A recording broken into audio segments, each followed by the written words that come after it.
Hello అక్కలు అన్నలు తమ్ముళ్ళు చెల్లెలు ఎలా ఉన్నారు? అందరూ బాగున్నారా? నేనైతే సూపర్ కూల్గా ఉన్నాను. And welcome back to our channel Siri smiles.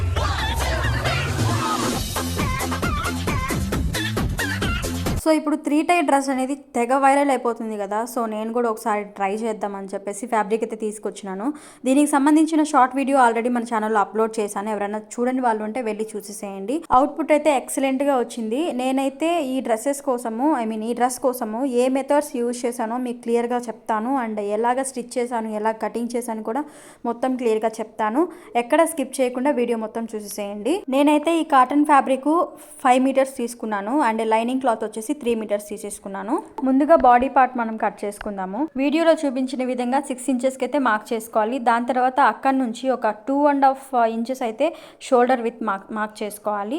దాని తర్వాత ఆర్మ్ హోల్ కూడా నేను 6 ఇంచెస్ మార్క్ చేసుకున్నాను. ఆర్మ్ హోల్ క్లోజ్ చేయడానికి క్రాస్గా ఒక లైన్ గీసుకుందాము. నెక్ లెంత్ కూడా నెక్ డీప్ కూడా 6కి మార్క్ చేసుకున్నాను. సో నెక్ను కూడా క్లోజ్ చేసేసాను అన్నమాట. ఈ నెక్ డీప్ కూడా కొంచెం క్రాస్గా గీసుకోవాలి, లేదంటే మనకి విడ్త్ ఎక్కువ అయిపోతుంది అనమాట. అండ్ అప్పర్ బస్ట్ వచ్చేసి 35 వచ్చింది. 35ని 3 భాగాలుగా విభజిస్తే 11 వస్తుంది అనమాట. సో 11కి మార్క్ చేసుకోవాలన్నమాట. దాని తర్వాత ఆర్మ్ హోల్ నిలువు గీతుంది కదా, దానికి సగానికి మార్క్ చేసుకొని ఆర్మ్ హోల్ రౌండ్ అనేది గీసుకోవాలన్నమాట. అర్థమైందని అనుకుంటున్నాను. అప్పర్ బస్ట్కి మార్క్ చేసుకున్నాం కదా అది, అండ్ నిలువు గీతలో సగానికి మార్క్ చేసుకున్నాం కదా, అండ్ ఆ మార్క్కి రెండింటిని కలిపి సర్కిల్ రౌండ్ గీసుకోవాలన్నమాట ఆర్మ్ హోల్. దాని తర్వాత బస్ట్ పాయింట్ 35.5 ఉంది. సో దాన్ని మనం 3 భాగాలుగా విభజించి మార్క్ చేసుకోవాలి. అలాగే లోయర్ బస్ట్ కూడా సేమ్ అలాగే వచ్చిన దాంతో 3 భాగాలుగా విభజించి మార్క్ చేసుకోవాలి. అండ్ వెయిస్ట్ వచ్చేసి మనకి ఏంటంటే ఫస్ట్ 4 ఇంచెస్కి మార్క్ చేసుకొని ఆ 4 ఇంచెస్ తర్వాత ఒక 1.5 ఇంచ్ మార్క్ చేసుకొని దాని తర్వాత వెయిస్ట్ ఎంత వచ్చిందో చూసుకొని దానికి 3 ఇంచెస్ ఎక్స్ట్రా పెట్టుకొని మార్క్ చేసుకోవాలి వెయిస్ట్ అనేది. సో నెక్స్ట్ వెయిస్ట్ నుంచి అప్పర్ బస్ట్ వరకు మార్క్ చేసుకున్నాం కదా, వాటన్నిటిని కలిపేసుకొని ఒక గీత గీసేసుకోండి. ఇప్పుడు షోల్డర్ నుంచి కిందకి ఒక 9.5కి మార్క్ చేసుకోవాలి. అండ్ దాన్ని అడ్డంగా చూస్తే 4 ఇంచెస్కి ఉండాలన్నమాట. ఇందాక వెయిస్ట్ 4 ఇంచెస్కి మార్క్ చేసుకున్నాం కదా, దాన్ని అండ్ ఈ బస్ట్ పాయింట్ ఇప్పుడు మార్క్ చేసుకున్న దాన్ని అండ్ ఆర్మ్ హోల్కి మొత్తం ఈ వీడియోలో చూపిస్తున్న విధంగా మార్క్ చేసేసుకొని ఇంకా కట్ చేసేసుకోవడం. అండ్ ఇందాక చెప్పడం మర్చిపోయాను, ఖర్చుకి ఒక 2 ఇంచెస్ కానీ 1.5 ఇంచెస్ కానీ వదులుకోండి, లేదంటే అలాగే కట్ చేస్తే పప్పులో కాలేసేస్తారు. నేను ఫ్రంట్ పార్ట్కి బ్యాక్ పార్ట్కి మొత్తం నెక్ సేమ్ పెట్టాను అనమాట. అందుకని నెక్ అలాగే కట్ చేస్తున్నాను. ఒకవేళ మనం వేరుగా పెట్టుకుంటే ఫ్రంట్ పార్ట్ వేరుగా బ్యాక్ పార్ట్ వేరుగా కట్ చేసేసుకోవాలి.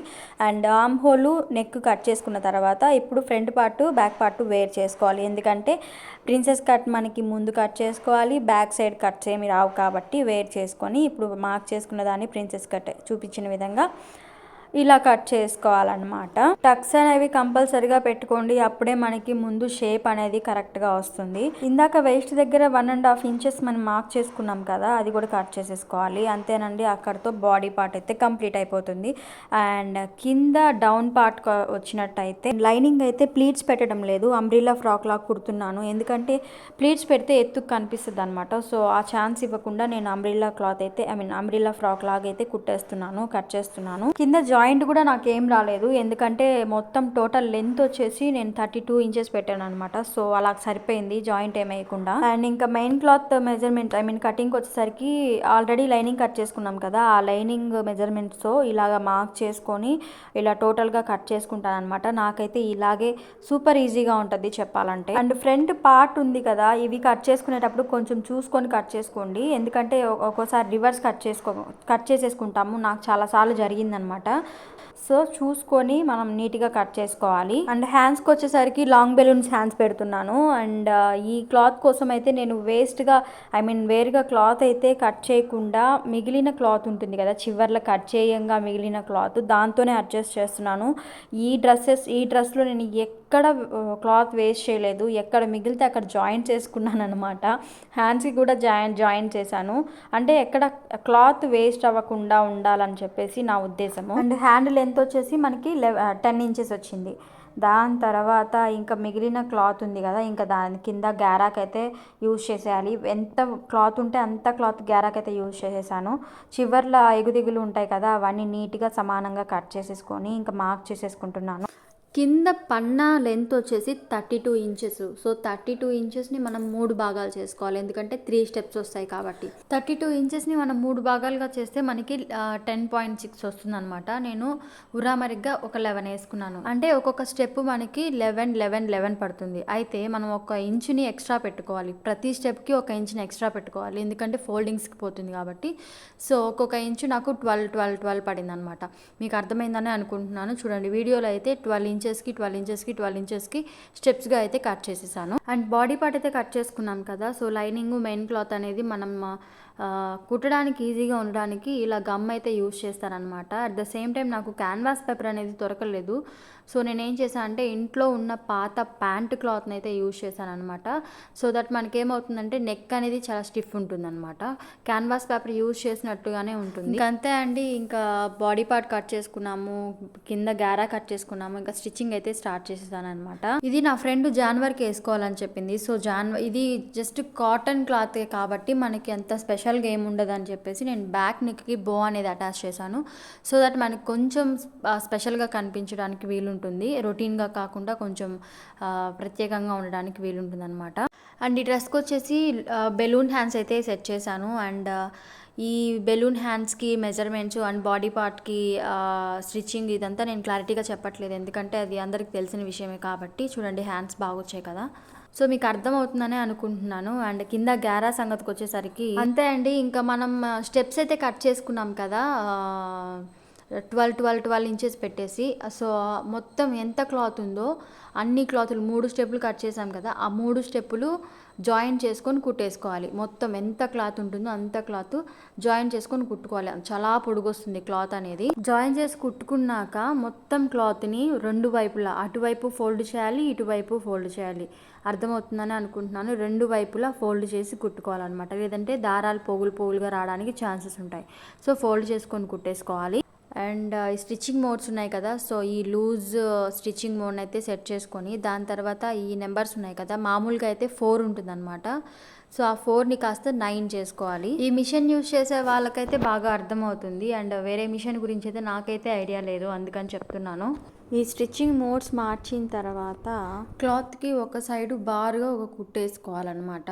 అది ఎలా ఉంటుందంటే లాగితే దారం వచ్చేస్తుంది. సో ఆ రకంగా ఉంటుంది, ఎందుకంటే మోడ్స్ చేంజ్ చేసాం కాబట్టి. సో ఎంత క్లాత్ ఉందో అంత క్లాత్కి బారుగా ఒక కుట్టు అయితే లాగేసుకోవాలి. నెక్స్ట్ వీడియోలో చూడండి ఏం చేస్తున్నానో, వేసుకున్న కుట్టును అయితే లాగేస్తున్నాను అనమాట. అలా అని పూర్తిగా లాగడం లేదు, ఆ గ్యాదరింగ్ ప్లీట్స్ వచ్చేలాగా అడ్జస్ట్ చేసుకుంటూ మనకి ఎంత గ్యాప్ కావాలి, ఎంత చిన్నగా కావాలి చూసుకుంటూ ఆ దారాన్ని అనేది లాగేస్తున్నాను అనమాట. అయితే ఈ గ్యాదరింగ్ ప్లీట్స్ అనేవి కొంతమంది పిన్నీస్ని యూజ్ చేసి పెడుతున్నారనమాట. అంటే ఫూట్లో పిన్ను అలా ఇరికించి కుడితే క్లాత్ అనేది కుచ్చులు వస్తుంది, బాగా వస్తుంది అని చెప్పేసి నేను చాలా వీడియోస్ చూశాను. బట్ నేను ట్రై చేస్తే అది నా మిషన్కి సెట్ అవ్వలేదు. సో నేను ఇలా ఈ మెథడ్ని యూజ్ చేశాను.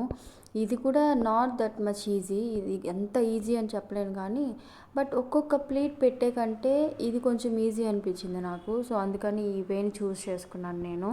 సో ఈ గ్యాదరింగ్ ప్లేట్స్ ఈ మెథడ్లో కుట్టడానికైతే నాకైతే గట్టిగా ఒక 45 మినిట్స్ అలా పడుంటుంది, అరగంట పైనే పడిందండి. నేనైతే ముందు స్టెప్ ఉంది కదా, పన్నాకి ఫస్ట్ స్టెప్ ఉంది కదా, అదైతే బాడీ పార్ట్కి అటాచ్ చేసి ప్లీట్స్ పెట్టి కుట్టాను. మీకు డ్రెస్ చూస్తే తెలుస్తుంది, నార్మల్ ప్లీట్స్ పెట్టి కుట్టాను అనమాట సమానంగా. And second step, third step వచ్చేసి ఇలా గ్యాదరింగ్ ప్లీట్స్ అయితే పెట్టాను. అక్క నువ్వు ఒకటే క్లాత్ బారుగా కుట్టేసావు కదా, సెకండ్ స్టెప్ థర్డ్ స్టెప్ ఎలా వచ్చిందని అడుగుతారేమో. నేను ఫస్ట్ స్టెప్కి సెకండ్ స్టెప్ అనేది అలా కుట్టేసిన తర్వాత, ఎంత తీసుకునిందో అంతా కుట్టేశాను. దాని తర్వాత అక్కడికి కట్ చేశాను. కట్ చేసిన తర్వాత మిగిలిన క్లాత్ని థర్డ్ స్టెప్గా యూజ్ చేశాను. ఇక్కడ ఒక విషయం గమనించాలి, ఏంటి అంటే మనం మొదటి స్టెప్ ఉంటుంది కదా, ఎగ్జాక్ట్గా మనం బాడీ పార్ట్ కింద అటాచ్ చేస్తాం కదా, దానికి మాత్రం గ్యాదరింగ్ ప్లీట్స్ అనేవి పెట్టము, నార్మల్ ప్లీట్స్ అనేవి పెట్టుకుంటాము. సో దానికోసం మనం ముందుగానే 1.5 మీటర్ క్లాత్ని తీసి పెట్టుకోవాలి, పక్కన తీసి పెట్టుకొని దాని తర్వాత మిగిలిన మిగిలిన క్లాత్ అంతా మనం గ్యాదరింగ్ ప్లేట్స్ అనేవి పెట్టుకోవాలన్నమాట. ఐ హోప్ మీకు అర్థమైందని అనుకుంటున్నాను. ఇంకొకసారి రిపీట్ చేస్తాను చూడండి. మనం స్టెప్స్ కట్ చేస్తాం కదా ముందుగా, ఆ స్టెప్స్ కట్ చేసినప్పుడు అందులో ఒక 1.5 మీటర్ మనం పక్కకు తీసి పెట్టుకొని మిగిలిన క్లాత్ మొత్తం అటాచ్ చేసుకొని దాని తర్వాత గ్యాదరింగ్ ప్లేట్స్ అనేవి పెట్టుకోవాలన్నమాట. సో ఆ మొదటి స్టెప్కి మనం ఆల్రెడీ గ్యాదరింగ్ ప్లేట్స్ పెట్టుకున్నాం కదా ఆ క్లాత్ని అటాచ్ చేసుకుంటూ వెళ్ళాలన్నమాట. ఎంతవరకు సరిపోతుందో అంతవరకు కుట్టేసేయండి. మిగిలిన క్లాత్ మనకి సెకండ్ స్టెప్కి అటాచ్ చేసి కుడతాము. సో అది థర్డ్ స్టెప్ అవుతుంది. ఓకేనా? మీరు మరీ ఎక్కువ గ్యాదరింగ్ ప్లేట్స్ అనేవి పెట్టొద్దు, లైట్గానే పెట్టుకోండి. ఎండ్ ఆఫ్ ది డే ఏమవుతుందంటే ఒకవేళ సరిపోకపోతే మళ్ళీ ఇబ్బంది పడతాము. సో ఫైనల్ అవుట్పుట్ మాత్రం అదిరిపోయింది, నిజంగానే పర్ఫెక్ట్గా వచ్చింది ఫ్రాక్ అయితే. నేను ఈ ఫ్రాక్ని కొంచెం లూజ్ పెట్టాను, ఎందుకంటే నా ఫ్రెండ్ నాకన్నా కొంచెం లావు ఉంటుంది. సో అందుకని లూజ్ పెట్టాను అనమాట. ఒకవేళ నాకు అయి ఉంటే ఇంకా కొంచెం పర్ఫెక్ట్గా ఫిట్టింగ్ అనేది ఇంకొంచెం టైట్గా పెట్టుకునేదాన్ని అనమాట. ఫ్రాక్ అయితే నాకు చాలా నచ్చింది. నా కొడుకు అయితే చాలా బాగుందమ్మా అని చెప్పి కాంప్లిమెంట్ కూడా ఇచ్చాడు. అండ్ ఈ వీడియోలో మొత్తం డౌట్స్ అన్నీ క్లారిఫై చేశానని అనుకుంటున్నాను. ఇంకేమైనా డౌట్స్ ఉంటే మీరు కంపల్సరీగా కామెంట్ చేసి అడగండి. నేను ఇంకొంచెం నీట్గా చెప్పడానికైతే ట్రై చేస్తాను మీరు అడిగితే. So this is all about the vlog. మీకు ఈ వ్లాగ్ నచ్చినట్టయితే సబ్స్క్రైబ్ చేసుకోండి, లైక్ చేయండి, షేర్ చేయండి, కామెంట్ కంపల్సరీగా చేయండి. అండ్ నెక్స్ట్ వీడియోలో కలుద్దాం. Bye bye.